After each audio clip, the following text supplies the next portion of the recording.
All right, I want to work on this Q&A. Again, want to work on to this Q&A. So I thought I'd speak about it today. See where this goes. It's almost July 4th, certainly in the States, right? Independence Day, as they would call it. So the question would be, is it permissible for Jews or non-Jews, for that matter, celebrate it? And what's the problem?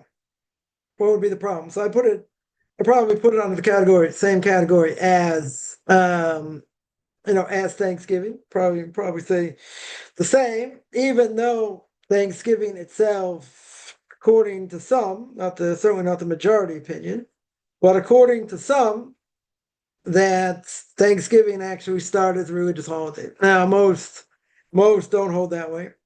Most hold that it was never made to be, a religious holiday. It was all about, turkey and football, not necessarily in that order. So by Thanksgiving, it's easier. If a person's going to get together with family, it's much easier because, again, it's not on Shabbos, it's not on a festival. If you do get along, I mean, you might have to bring your own food or whatever, but, it's not definitely not a religious thing, even though Ramosha Feinstein, one of the Torah giants, the Torah giant of the last generation in America, no question, and would have been Torah giant anywhere, pretty much, but someone asked him about making a bar mitzvah, bar mitzvah suda, bar mitzvah meal, right, on Thanksgiving. And he basically said that's better not to. Didn't say it's idolatry, right? It didn't say, it didn't say that, but it kind of looks bad, on that day, even if you don't have anything to do with it or whatever, still, better, better not to. So there's an issue. There is an issue. What are we doing in the world, right? Jews and non-Jews, right? What should we be doing?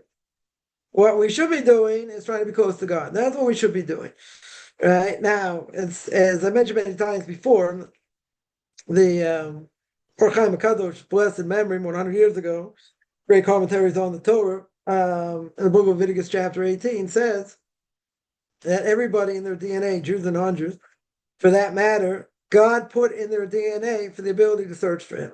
Now, it's why there are 80,000 different religions in the world. I mean, all of them wrong except for Judaism, obviously, that we hold. Nonetheless, they're searching.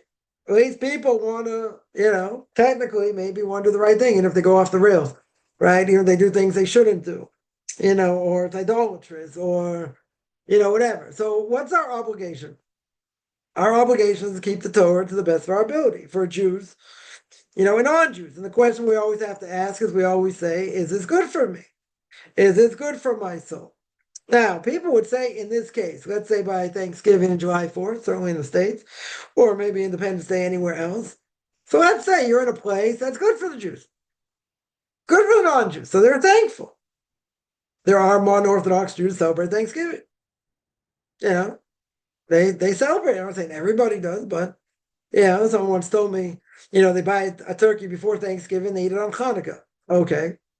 Yeah, but there are some that, will absolutely give thanks because, they're able to serve God. They're able to go in the, do what they need to do, not being persecuted.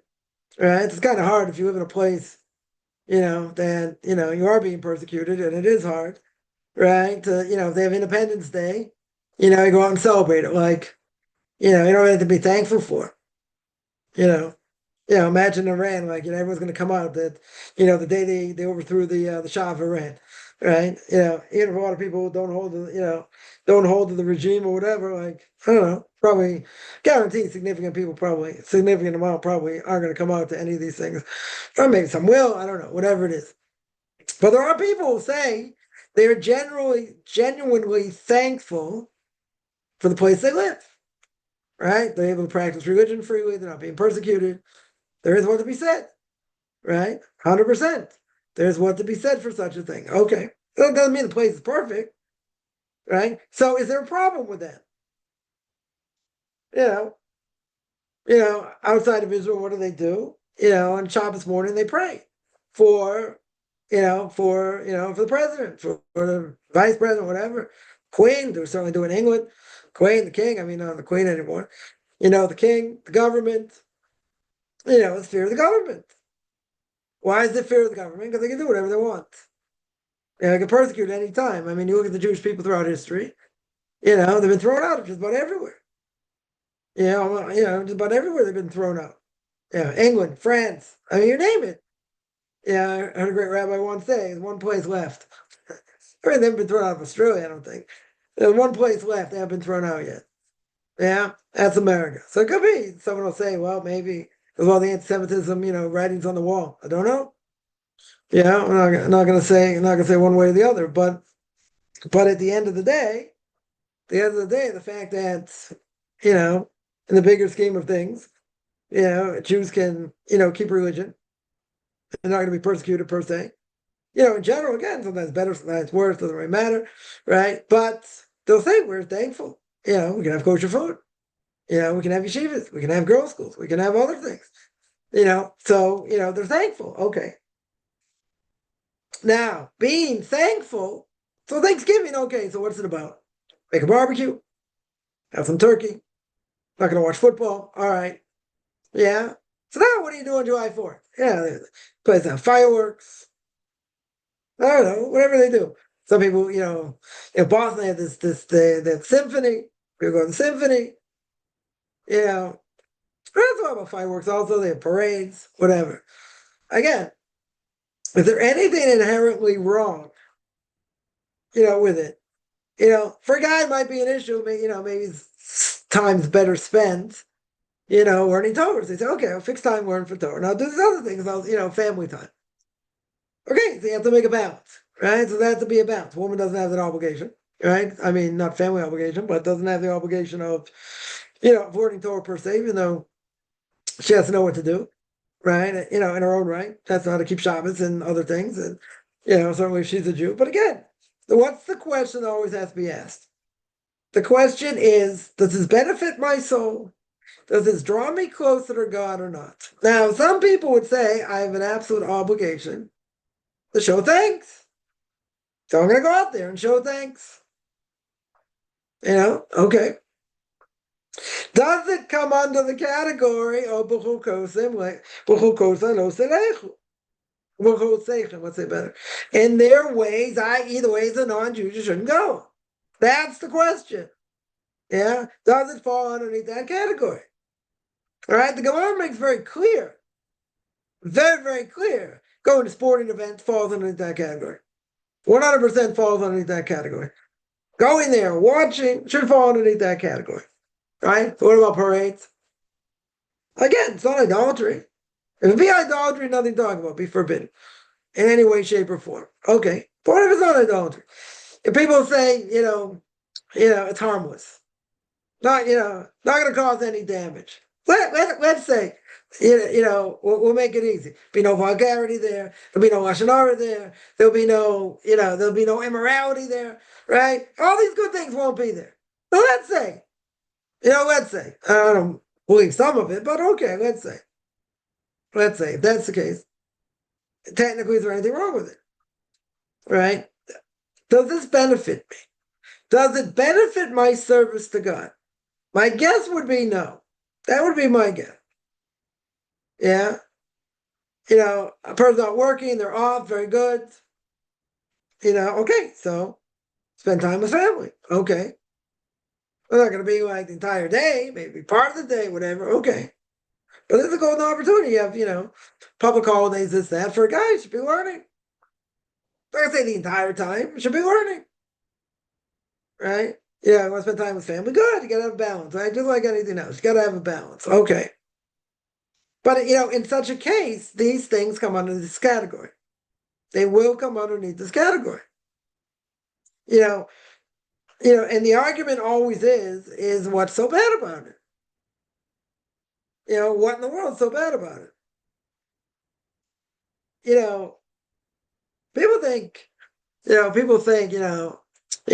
rabbis, medieval, thousands of years ago, they're not in tune, right? Not in tune with the world. They get their heads in the books. They don't know what's going on. From everyone's told me that when sitting with him in Based once, that he once said, he said, litigants come in, arguing, someone owes me money, or he doesn't, or he did this, or he did that, whatever. They think we got our heads in the book. We don't know anything about anything. Everything, they think we're just like a bunch of idiots, just like, we're just big bookworms, right? We just, spend all our time learning. We have no idea like what goes on in the world. Yeah. So like, be quick to say I grew up in England, I know what goes on there, different things. Okay. Yeah. But we don't know the way of the world. Yeah. The Gemara is very clear. Very, very clear in so many cases. So many cases, they understood. They understood where mankind is. They understood what's in their minds, what's in their thoughts. The laws of damages and business laws across the board. Across the board, this person did this. What was his intention? Was he lying? He wasn't lying. He could have been lying. They dissect it. Totally dissect. It's very complex. Very, very complex. Exactly what the case is, how does it apply, and it doesn't apply, or it does apply, right? It's hard, right? It's a lot of information, right? It's a lot of information. But at the end of the day, at the end of the day, they cover things that, that's the closest thing to our understanding, right? But they understood. There are people that are greedy. There are people who want to cut corners. There's halacha that if you have a business, let's say, you have a business that use scales, right? Scales and weights. So every 30 days, you have to clean them in different ways. Different ways how to clean them. Why do you have to clean them? Because if something gets stuck to it, then it's not accurate. Say everything's electronic. Okay, so anyone's gone to the supermarket to take if they take fish, right? You take fish, they weigh it, right? They put it on something, they weigh it. They say how much it's going to be according to the pound or the kilos, about 2.2 pounds, whatever it is. So at the end of the day, they want to make sure the scale is empty, right? It's to zero. But obviously back in the day they didn't have those type of scales, but they clean them every 30 days. They had an obligation to clean it because if anything gets stuck to it, it can tip the scale. If it tips the scale, you're over. Torah prohibition, stealing. Now again, it has to be a significant amount. It has to be, worth something. Okay, doesn't matter. The fact is, it could be crooked, right? And scales have to be checked. I was like, 2,000 years ago they knew about that. Again, stealing is Torah prohibition. So a person in that business, you have to make sure they're accurate.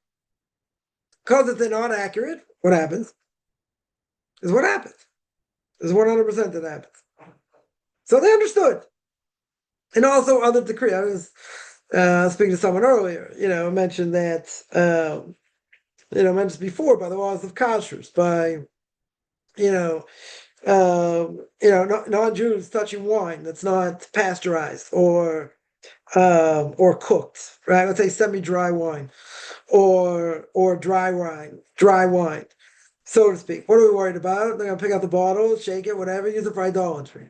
Now, you're probably gonna say for some people that's gonna not be so common. Okay, so let's say it's true. Let's say a non-Jew comes, pours his own wine, takes the wine from you, pours the wine's not cooked. You can't drink the wine now.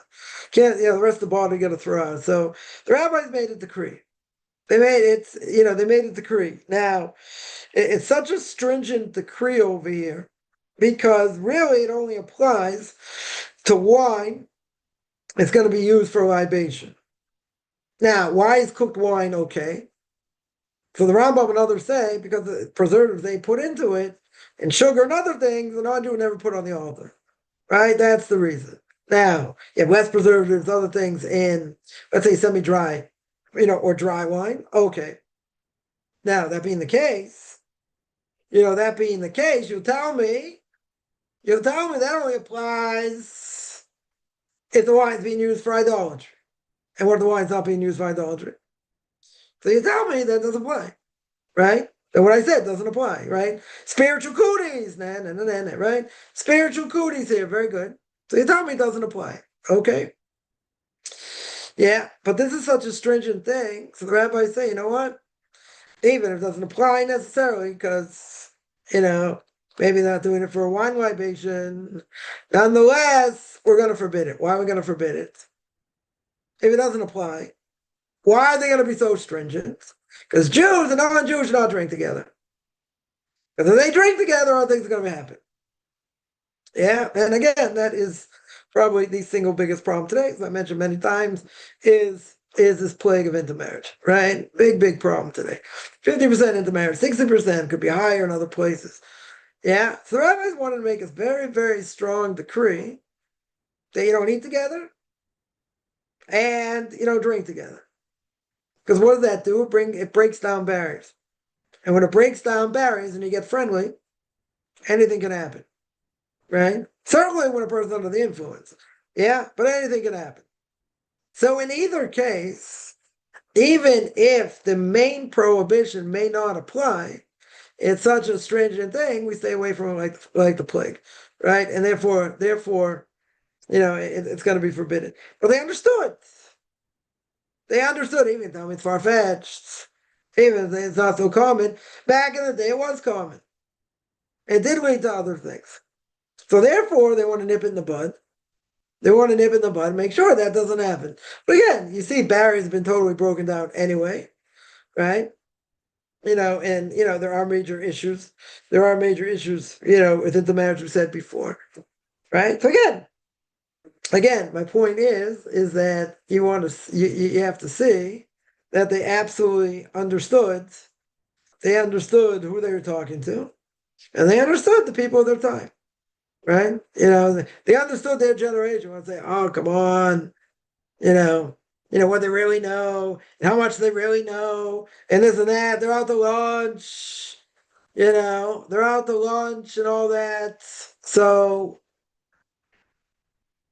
they know, they understood, right? They understood. So again, they made a fence around the Torah many times, many times, and to make sure, I was just explaining to someone earlier, to make sure you don't come to a worse prohibition.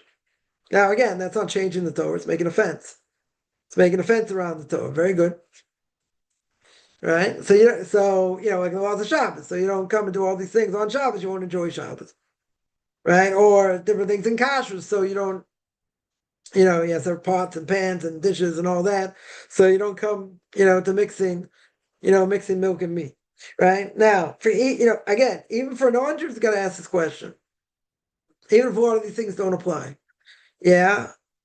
They also had their own relationship to God. That's keep the Noahide laws, right? 50, 60 laws all together. And I would say there are many things that are, that are moral imperatives. Yet non-Jews should also keep for sure. Not obligated, but I would say moral imperative. Now, even if it doesn't apply, right? Everybody has to ask the question, what I'm doing right now, is this beneficial to me? Let's say better. Is it beneficial to my soul? Is it going to affect me in a negative way potentially or not? Now, sometimes what happens, we get dismayed over here. We think we want to invent the wheel. We say, oh, it's not going to apply to me. Nothing bad's going to happen, let's say. I know, but it's not true. Now, why do I say it's not true? Because they have biases. We all have biases. Right? And a person will say, it didn't mean me. Right? It's not going to affect me in a negative way. So when a person opens up their mouth like that, something bad's going to happen. Right? They're going to be affected. It's just Murphy's Law.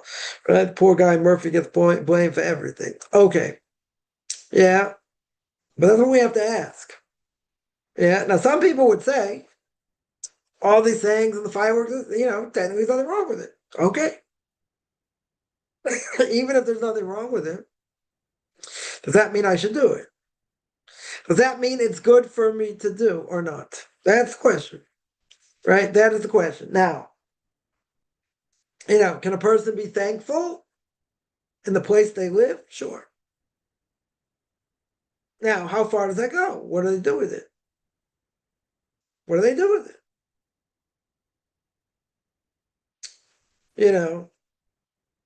That's the question. So I would say, and any of these things, and again, there is a severe prohibition. Certainly for Jews may not apply to a non-Jew, right? But there are definite prohibitions of going the ways of non-Jews. It's not, it's not a small thing. It's just hate non-Jews, this and that. We don't want to be like them. God chose us for a reason. God chose us. We chose him. We have obligations. We have to uphold what the pedigree is, for better or for worse. Yeah? Now, if a person has a question, should I do it? Then, okay, you have to see. If they're not sure, they have to go ask someone. But we have our own biases. The person may think, well, there's nothing wrong with this. Technically, there's nothing wrong with this. Person will say, well, all I want to do is, listen to the news. Okay. Is there anything wrong with know what's going on in the world? Yeah, most people will probably say, again, not according to Torah, they'll probably say, what's the problem? How many times a day you listen to the news, right? Or, you check the news.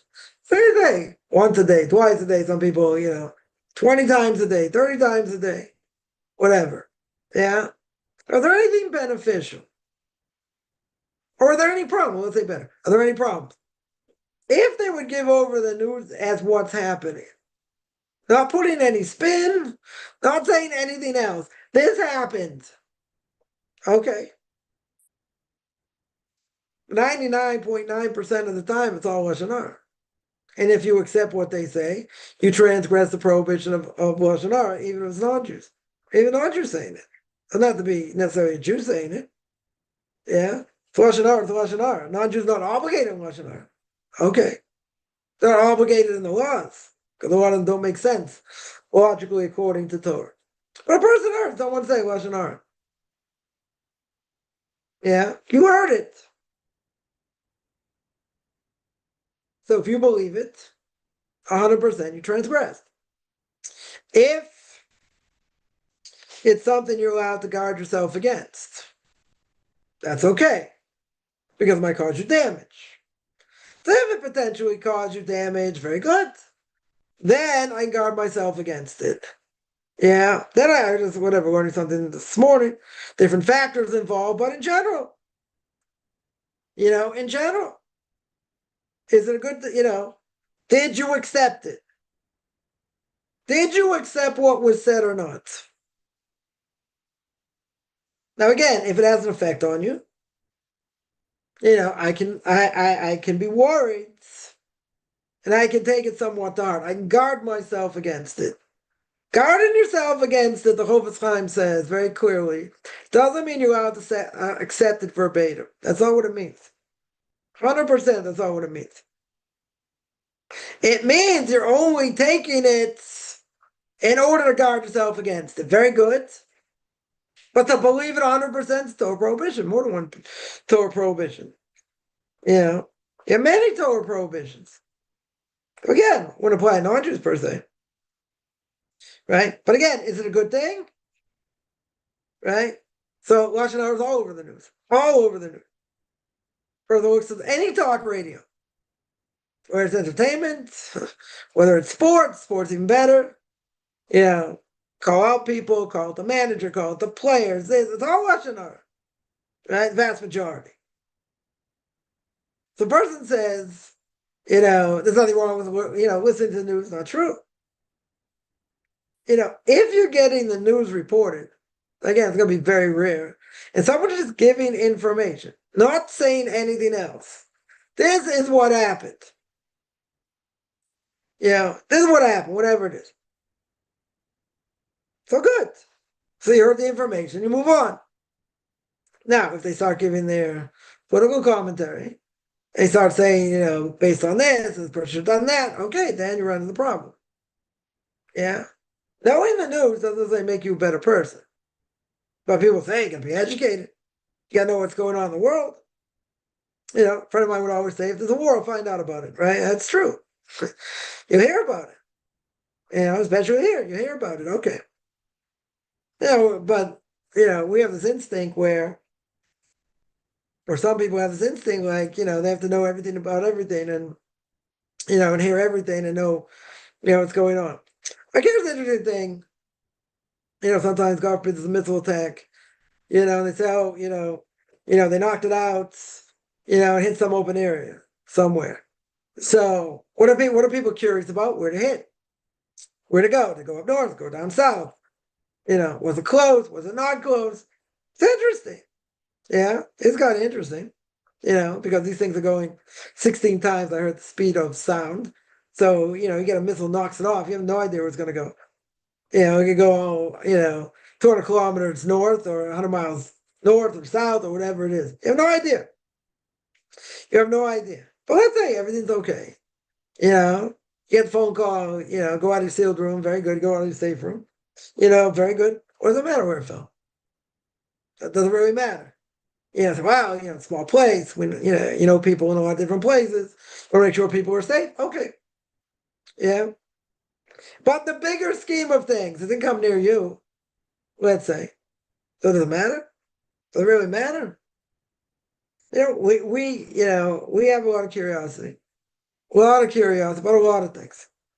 Yeah. And I would say, there could be many things that curiosity doesn't matter. Just doesn't matter. It's a waste of time to think about it.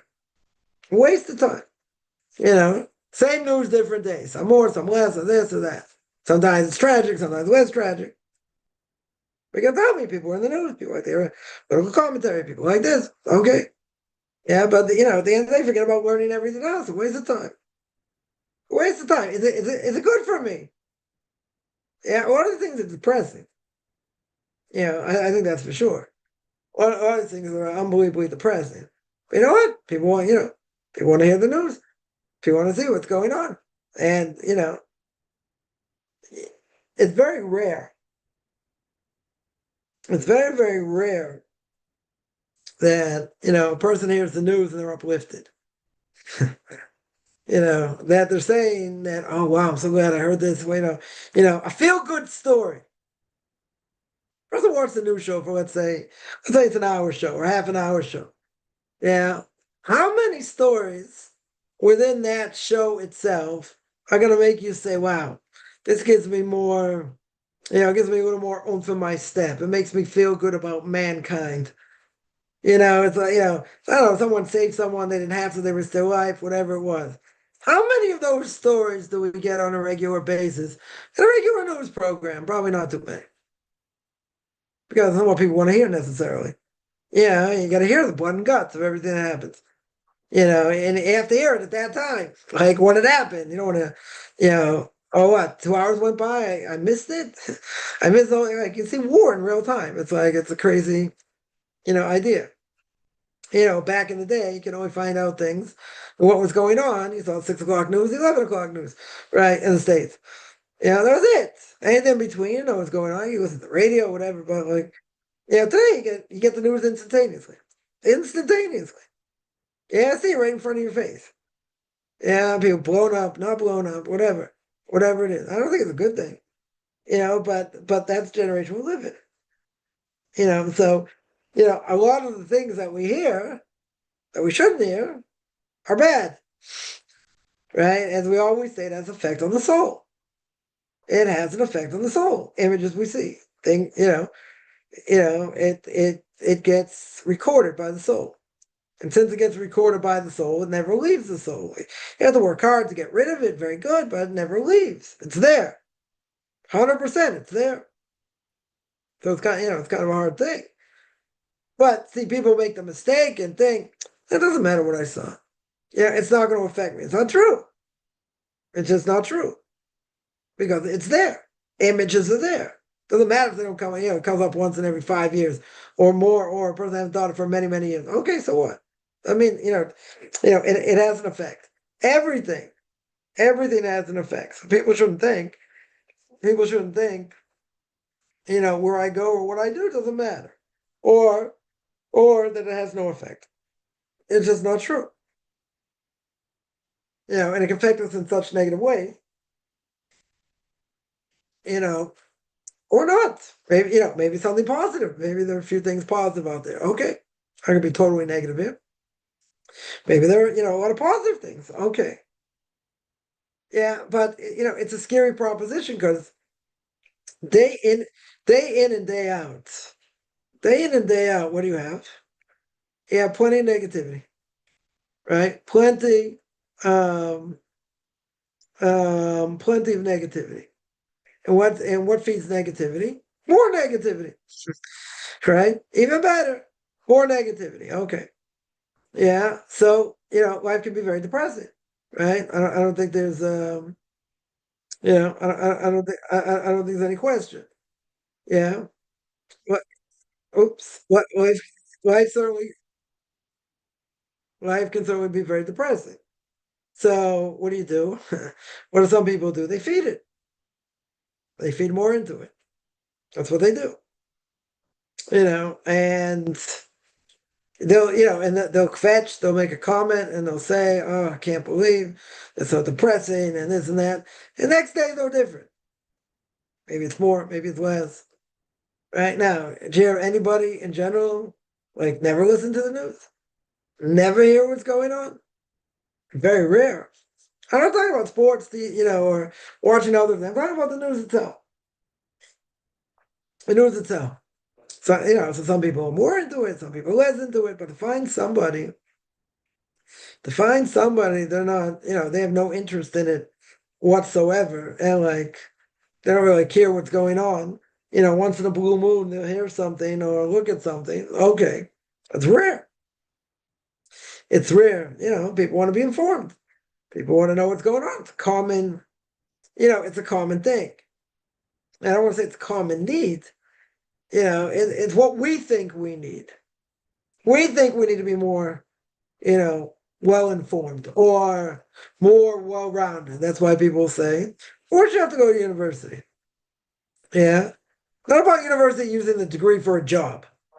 Yeah. Person gets a degree in liberal arts. Yeah. What are you going to use it for? Go to law school, go to, be a teacher. I don't know. What are they going to use it for? There are some degrees. Okay, you have to go further, but you have to have the undergraduate degree. Person, goes into pre-med or, computer science or other things. Very good. Very few things a person can do with the degree straight away, right? Certainly in the States, right? You have to have a master's or something else, but like you can't use it practically. But everyone will tell you have to have it. Or some things you do need it. Okay. But most things you don't. It's a big misnomer. It's big, I would say it's up there probably, I would say, it's in the top 10 for sure, of biggest lies, out there. I'm not going to put it in the top five. Maybe it's in the top five. It's a big one. It's a big one. And people spending tens of thousands of dollars, more, on education for, they can't use it. Most of the information doesn't matter. I had somebody, a friend of mine I grew up with, he went to a business college. Parents owned a liquor store, he's going into the business anyway. So I asked him, 4 years. 4 years he went to this university. So I asked him, how many is this for business? Right? Most of the courses are business. Okay. So I asked him, in 4 years, how many classes you take that actually helped you in business? Then you tell me it's a liberal arts school, I understand. You'll say zero. Right? But this is specifically for business. So he told me straight out two. There are two classes that actually help me in business. How many classes do you take? Take 3-4 classes a semester, right? 8 classes either 40, 50 classes on whatever it is. Only two? Less than 1%, not even. And spending, tens of thousands of dollars. But that's something specific. Imagine you went to med school and only 2 classes helped you. That'd be insane, right? Obviously, it's not the case.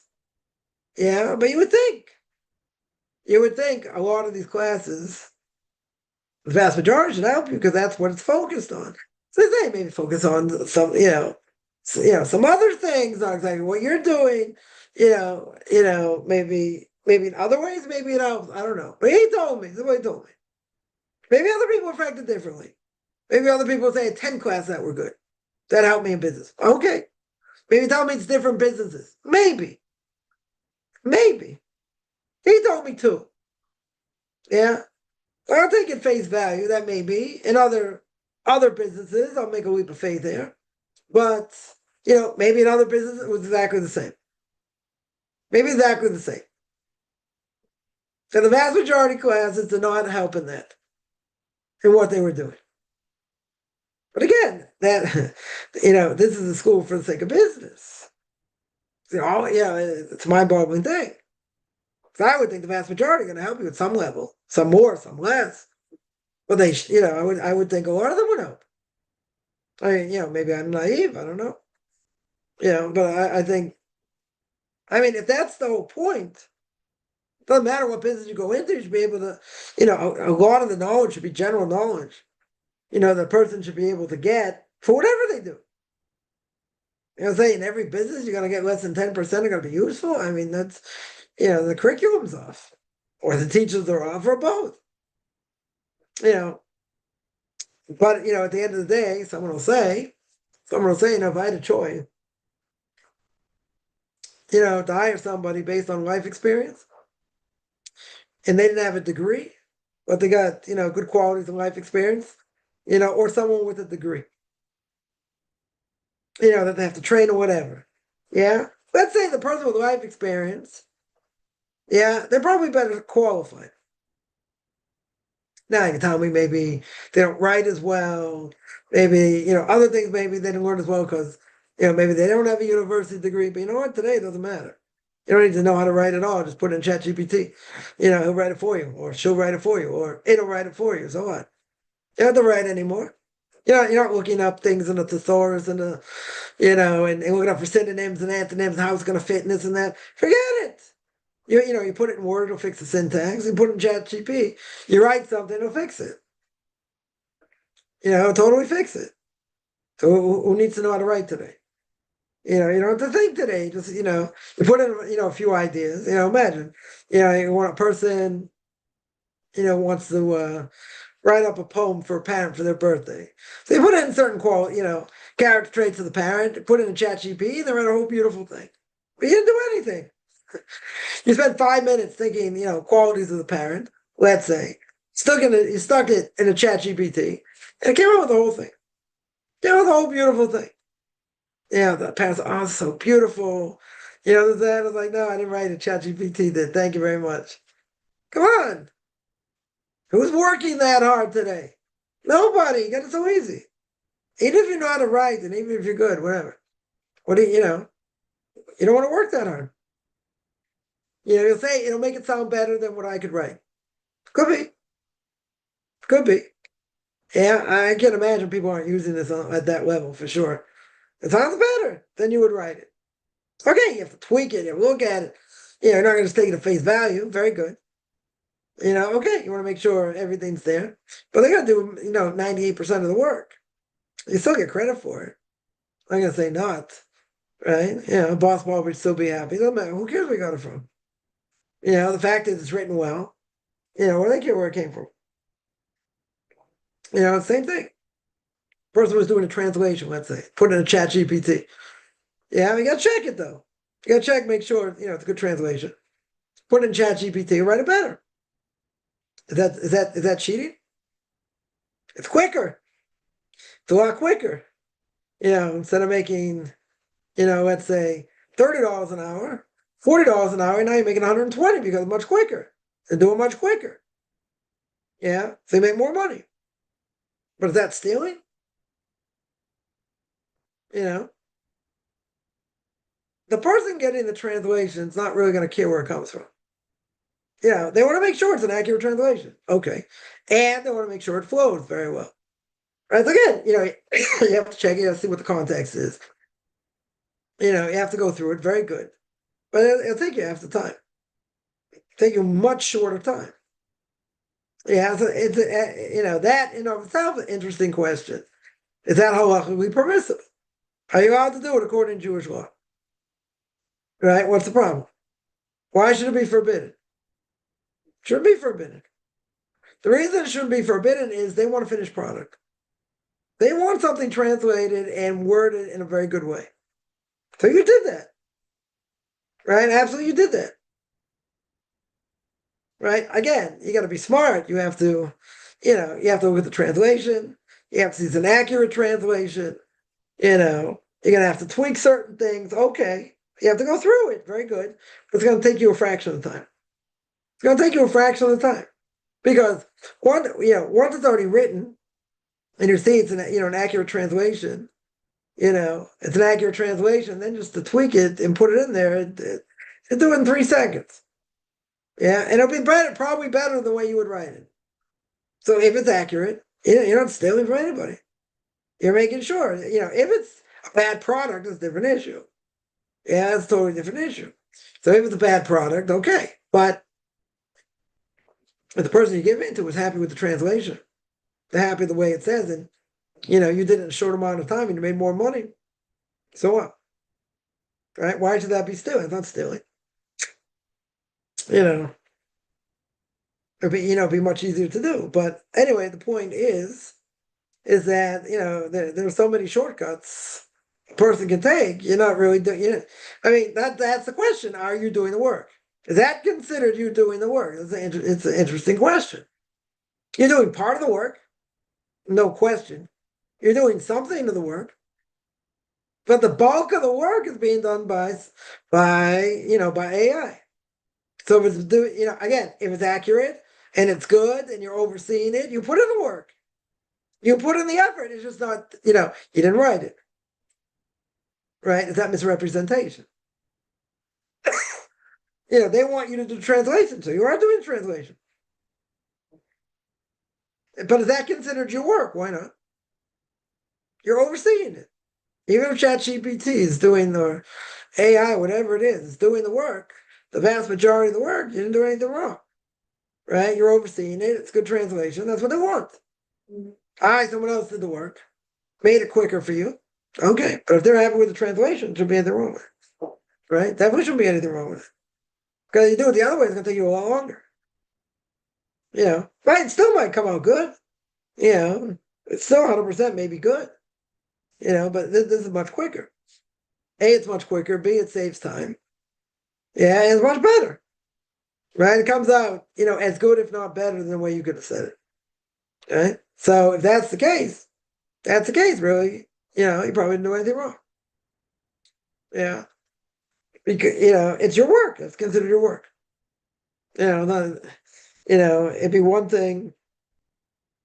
So this will get into a different question. A person's in school. Let's say they're in university. They're in college.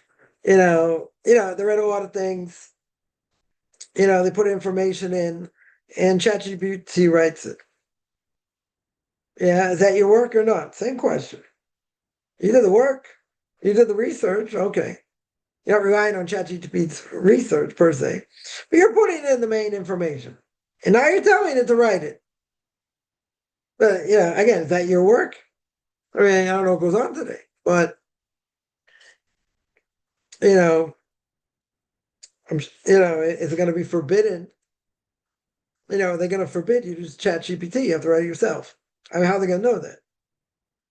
How are they going to test that? That's a good question. That would be a very good question. An honor system? I don't think so. Most, I don't think most people want to do it quick. Write better than they do anyway. I don't know what they allow today or not. Right? I'm not in the know on that. But that's the question. That would be the fundamental question. Is that considered? Is that considered your work or not? Right? That's the question. Right? Is it your work or not? Now, if they say you're not doing the work, because essentially the one doing the work is ChatGPT, then it's not your work.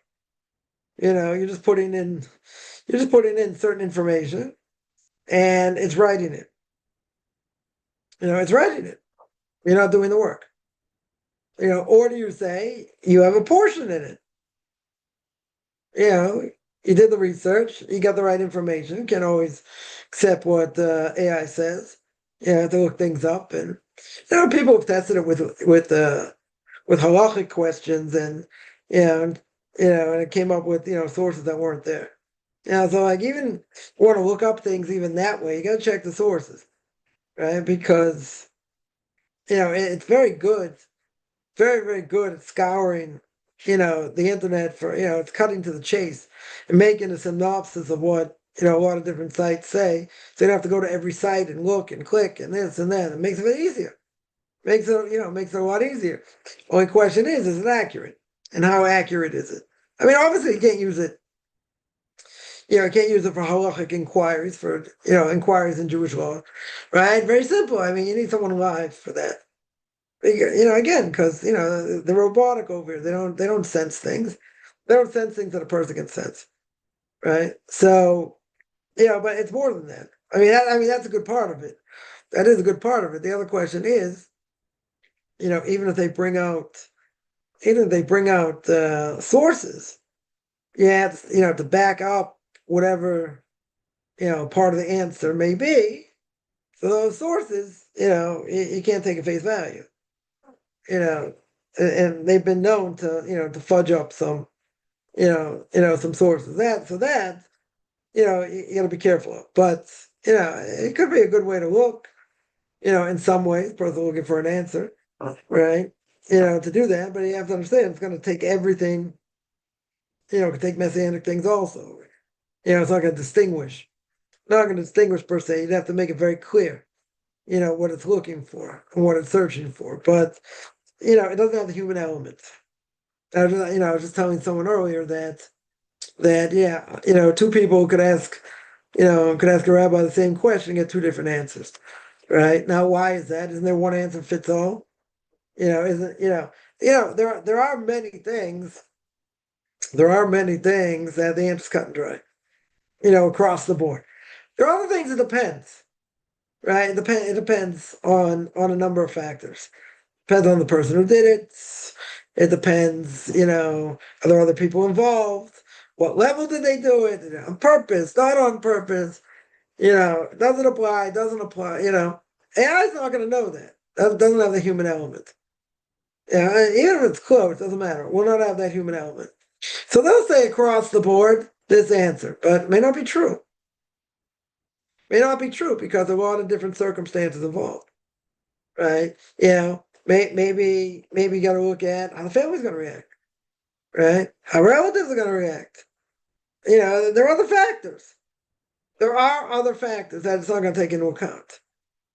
Because it's not human, right? So that that you got to be careful with, also, and there are people terrified that they'll use this thing to get halachic answers, and you can't. You got to go the old-fashioned way. Okay, you want to look online, fine. You have to know where to look. You have to know how to look. Like, I'll tell someone if they come to me with a question, I'm like, what's the matter? You couldn't find the answer, right? Rabbi Dr. Google didn't have an answer, right? But you have to know where to look and how to look, and sometimes it can be very confusing, right? Sometimes maybe it's contradictions, maybe difference of opinion, but you have to know how to look at what's being said. Now, you might get the right answer. I'm saying not. Person may get the right answer. I get this question all the time. One of the classes I don't teach is Hebrew. My conversion classes, I tell people they have to learn it on their own. But you have to be careful because there are people that teach Hebrew that are messianic. So that you got to be careful with. There are unholy sources. Sometimes teaching things. So so that you got to be careful. You got to be careful where information is going to come from. But if you put it in AI, you're gonna have to make very, very clear parameters. Very, very clear. Because you don't know, they're not gonna know that unless you tell it. Right? Look for this, and throw out this, or whatever. Right? From sometimes not so simple. Not so simple how it looks. If a person listens to something, they know what they're looking for, they know what potentially is problematic, then Sometimes they hide it very well, and you can't know, right? You can't know until you get sucked in. So that's that you have to be careful of. Now, it has been brought to my attention. There are, many sources, many sources online teaching Hebrew that the sources are coming from Messianics. So that you gotta be careful of, right? So I think I spoke about this before. If someone's a heretic or whatever, can I learn history from them? Can I learn Hebrew from them? What's the problem? It's only Hebrew. Let's say they have great pronunciation, they understand it very well. I say, better take someone, who's not a heretic. Yeah, what if you have no choice? Right?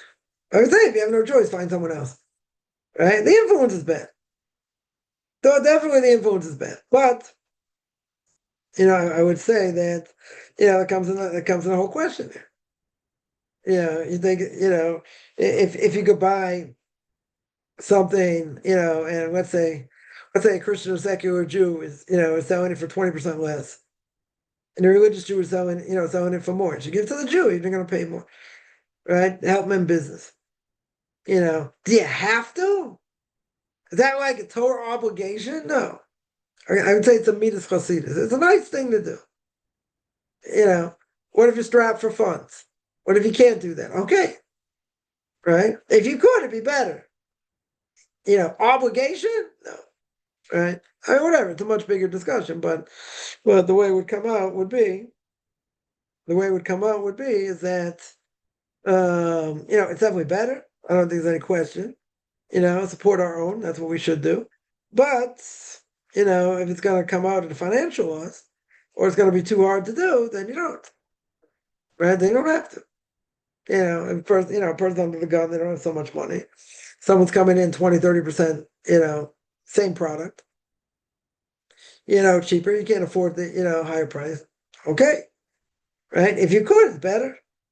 Again, it's not, it comes out of the category of midas chasidus. Midas chasidus means it's like, you're going beyond the letter of the law. You certainly don't have to. Certainly don't have a Torah obligation to do so. But it's a good thing. 100% it's a good thing to do. Okay. Right? We want to help our own, support our own. But again, it doesn't mean you put yourself in the poorhouse to do it. Right? You don't have to do that. Right? You can help others. You can certainly help others, no question. But there's as I say in Hebrew, yesh gvul. There's the limit, the boundary, the limit to what you have to do. I had to put I had to put myself in hogging, like borrow money because I have to support another Orthodox Jew who says I have to do that. If it's going to come at a loss or it's going to come at the expense of other things. Yeah, I don't have to do that. I don't have an obligation to do that. It's a good thing if you can do it. Yeah, but certainly under no obligation. So again, there are good things to do, even if it's going. Even some people would say, yeah, I'll bite the bullet, I'll do it because it's going to help them. Very good, right? Certainly going to help them.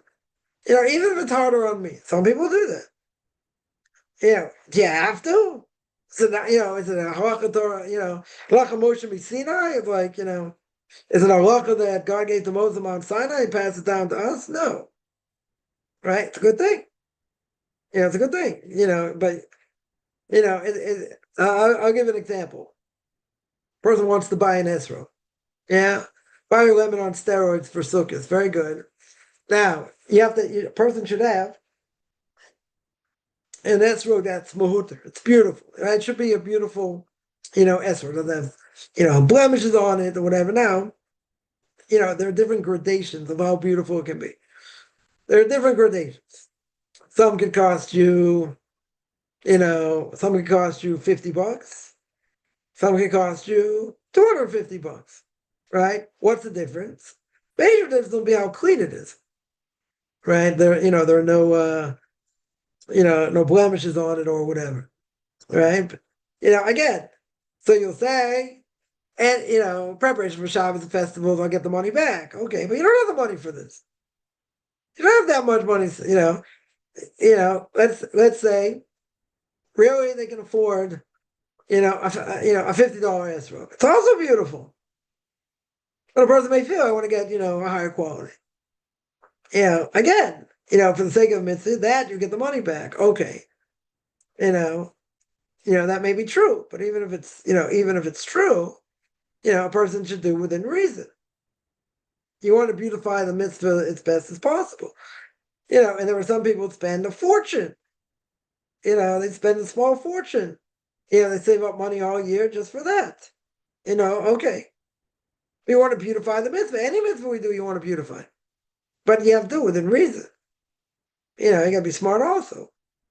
You spend, let's say $150 on an S robe. Where's that other, where could that other money have gone? What could you use it for? Yeah. So, you got to think also.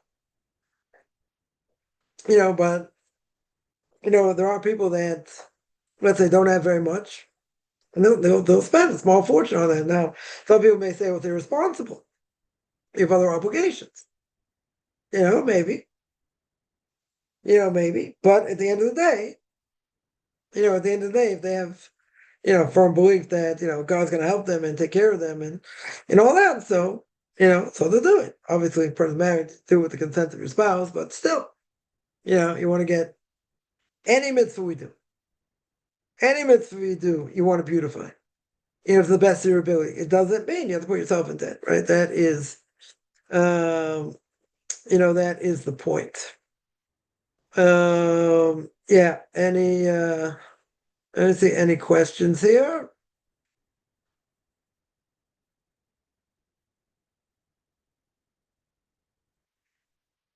All right, that's pretty much what I wanted to speak about today. So if there are no questions, I'm going to sign out. I just every Tuesday and Thursday, 5 o'clock Eastern time. 5 o'clock Israel time, 10 o'clock Eastern time. Anyone has any questions, find me on Facebook at Chaim Coffin, Beyond Orthodox Conversion Judaism, orthodoxconversion.com, Beyond Orthodox Conversion Judaism on YouTube. There I got videos on Q&As, ethics of our fathers, book of Leviticus. You want to send me an email, rabbichaimkoffin@gmail.com, RBBICHIMCOFFMAN @gmail.com. Wish everyone a good beginning of the day, middle of the day, end of the day, and everyone have a good